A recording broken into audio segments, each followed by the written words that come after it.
Good afternoon, everyone, and welcome. Thank you so much for joining us for our August webinar presented by PA Foot and Ankle Associates. At this time, we're just going to ask everyone to make sure that your mics are muted. Today, we're excited to welcome Dr. Habib, who will be speaking with us about general foot care and the important connection between diabetes and foot health. Whether you are living with diabetes, caring for someone who is, or simply looking to take better care of your feet, we hope today's conversation provides you with helpful information and practical guidance. At PA Foot and Ankle Associates, education and prevention are an important part of helping our community stay healthy and active. We're grateful that you've taken the time to join us today. Without further ado, please join me in welcoming Dr. Habib. You have the floor, Doctor. Thank you, Jared. I'm Dr. John Habib. I'm a podiatrist here with PA Foot and Ankle Associates. Today, we're going to be talking about diabetes and foot care regarding diabetes and some things you can do at home to help take care of your feet if you're diabetic, or if you live with somebody who's a diabetic, you can help them take care of your feet and to prevent any complications. So we can go to the next slide. So foot problems are very common with patients. A lot of patients can develop foot infections or lower extremity infections, and also ulcers, which can lead to amputations. Some complications can be avoided with proper care at home, with quick, simple techniques at home, which I'll get to later on. The most important, though, of all, the most important thing is controlling your blood sugar.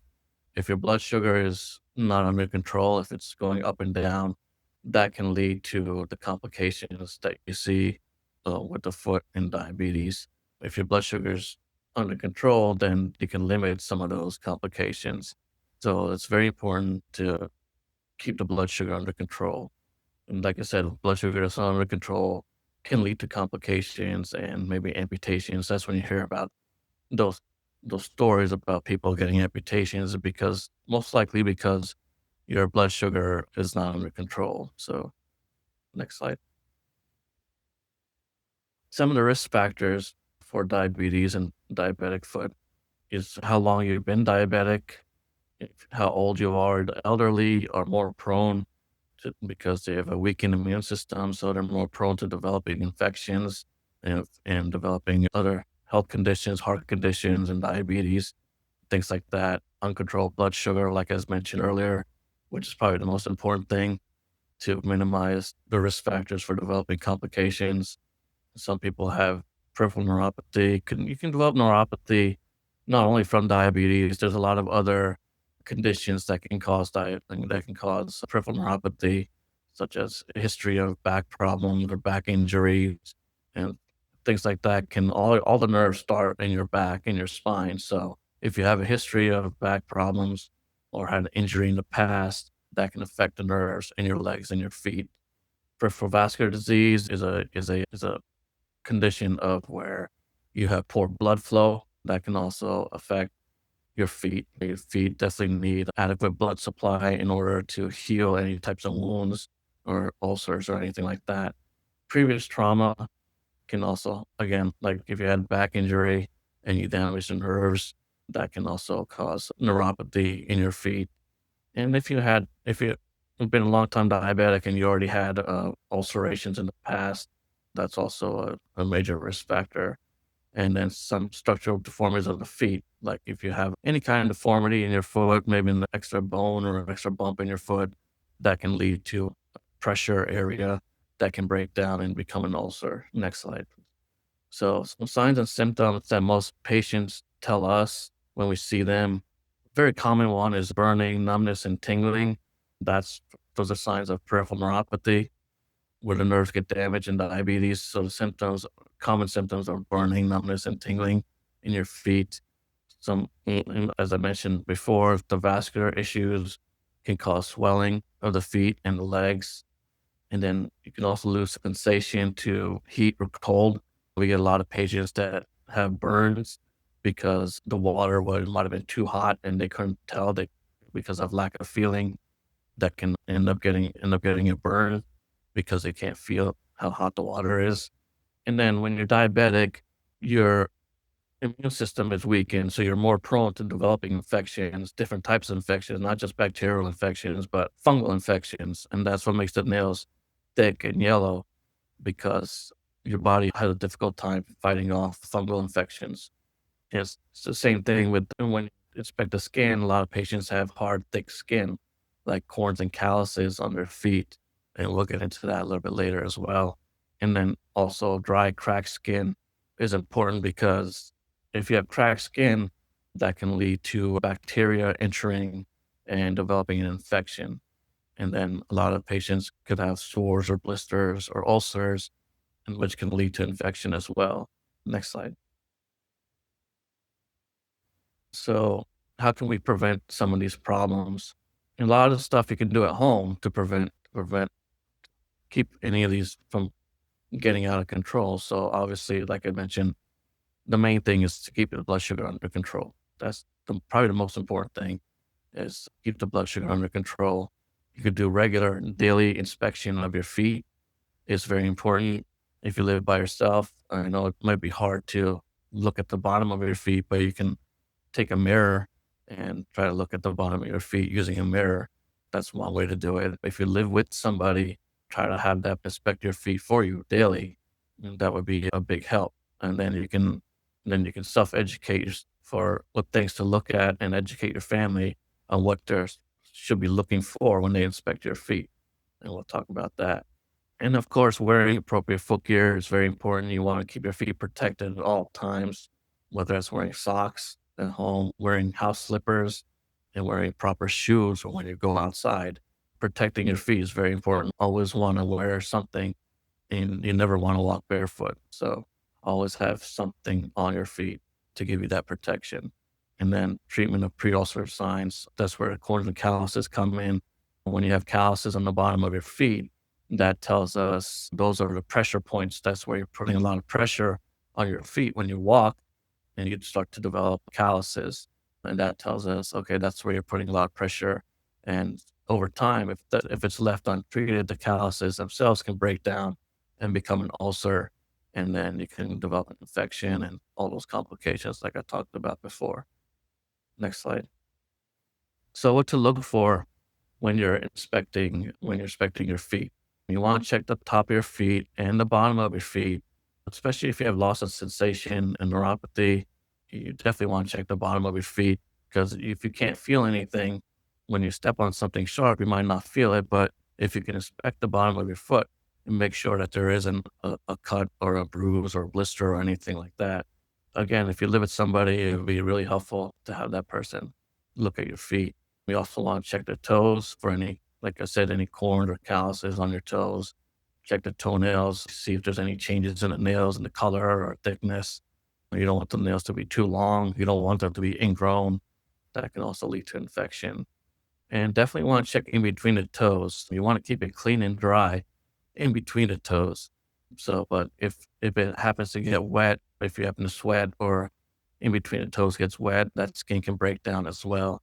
So this we're trying to prevent all these things from happening. So those are the main areas you want to check your feet. Also, wash your feet daily with warm water and soap. Keep your feet clean. Keep the wet spaces, the spaces in between your feet clean and dry. Apply lotion or moisturizer cream daily to your feet everywhere, obviously everywhere except between the toes. You want to keep it dry in between the toes, but you can use a lotion or moisturizing cream to help prevent dry, cracking skin. And then most important also, do not trim the nails yourself. We do not recommend diabetics using anything sharp around their feet. That can lead to complications. Even a small nick, if you ever try to trim your nails and you got a small nick, a minor nick can turn into a major problem, especially with diabetes. So do not trim the nails yourself. One thing we do here is called a comprehensive diabetic foot exam, or CDFE for short. This is an exam done once a year. It's covered by insurance. This is an exam insurance requires in order for you to get diabetic shoes. You can get one pair of diabetic shoes per year, and it's covered by insurance. And this is the exam that we do in order to qualify you for diabetic shoes. So it's called comprehensive, meaning that we do a full, thorough exam examination of your feet, and we examine your feet, and I'll break down the different parts of the exam. We also measure your feet in length and width because a lot of patients might have bunions or they might have hammer toe or they might have swelling in their feet. So you want to make sure you have the accurate size shoe. And so we measure in length and we also measure in width to accommodate for those things to get you the appropriate shoe. And then we take an impression of your feet with the foam box, and then that gets you the custom inserts. That's the main difference between diabetic shoes and regular shoes, is that they come with 3 pairs of custom-made inserts, custom for your foot shape and your foot size. So that's important in protecting your feet and giving you extra padding in those, like I said, in those pressure areas, those pressure points where you get calluses. This will help emphasize where you put pressure, and you'll have extra padding in your shoes for that. And then you pick shoes from a catalog, and the shoes they're like regular shoes. I would say the only difference is regular shoes, they might be more narrow in the front where the toes get scrunched. These shoes are a little bit wider in the front, so the toes have room to wiggle, to move, because you don't want to have, again, you don't want the toes rubbing against the shoes, causing irritation or breakdown of skin. So the shoes are a little bit wider in the front, in the toe box area for your toes. And then there's 4 parts to the exam, like I mentioned, to do a thorough exam. There's the vascular exam, the neuro exam, the dermatological exam, and the musculoskeletal exam. Next slide. So for the vascular exam, we check your pulses. There's 2 major arteries that supply blood to your feet. One goes along the top of your foot, and one artery goes along behind your ankle. And we check those pulses to see how the blood flow is to your feet. And then also, we can tell how the blood flow is just by inspecting your skin. If your skin changes color, and or if it changes in texture or if temperature, a lot of people have cold feet or cold toes. Those are signs of blood supply maybe not being adequate enough, especially the toes. The toes are small. The vasculature, the vessels, the blood vessels in the toes are very tiny, and that's the farthest from your heart. So the toes are usually the first to get affected when it comes to the nerves as well, nerves and the vasculature. So you want to examine the foot and the lower leg for swelling as well, like I said, to accommodate for the proper size shoe, especially if you have a lot of swelling in your feet. And then examine blood flow to your toes to see if there's any hair growth on your toes or if there's any color changes to your toes, or again, if you have cold toes. So that's the vascular exam. In the neuro exam, there's 2 quick tests we can do, quick simple tests we can do to see if you have neuropathy. One is called a vibratory test.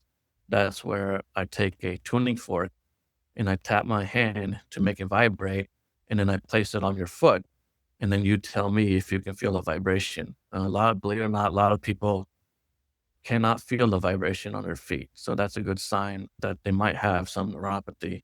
And then the second test is called a light touch test. So what we do with that is we take a monofilament, which is like a little piece of plastic, and I lightly touch your foot in different areas, like across the bottom of your toes, across the ball of your foot, your arch, your heel, and the top of the foot. So I, I touch different parts of your foot. I have you close your eyes, and you tell me if you can feel me touching your foot.